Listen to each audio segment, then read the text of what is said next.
Hey everybody, welcome back to The Loop. This week my goal is to really help you know Jesus a little better.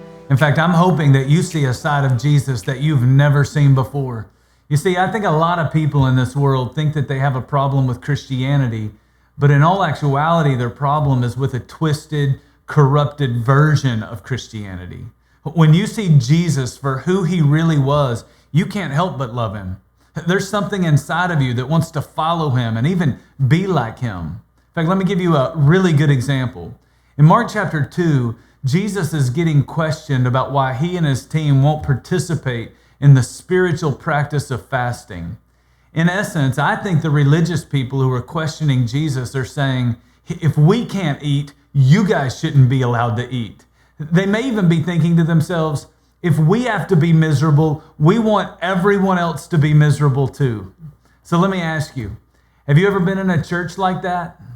Have you ever been around Christian people who appear to be miserable and they want everyone else to be miserable too? Have you been around Christian people who acted as though it was a sin to smile or maybe laugh in church? Or maybe you grew up in a church like I did, where people were always telling you as a child, no running in church. As the pastor of Mosaic, I encourage parents to let their kids run in church because I believe that God isn't boring and church shouldn't be boring either. In fact, that's basically what Jesus says in response to these religious people who are criticizing him. Now, Jesus saw value in fasting. In fact, at one point he fasted for 40 days. But here, Jesus says, how can the guests of the bridegroom fast while he is with them? Now, let me explain to you what Jesus is saying.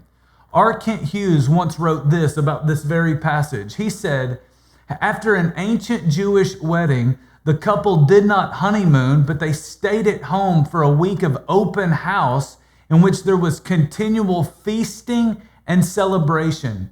For the hardworking, this was traditionally considered to be the happiest week in their lives. I want you to understand what Jesus is teaching. He wants people to know that when you are in his presence, it is not a time to fast and be somber. It is a time to celebrate and to be full of joy. In fact, Jesus would want these moments to be some of the happiest moments of your life. And so today, I want to encourage every follower of Jesus to think about your attitude. Think about your happiness and your joy.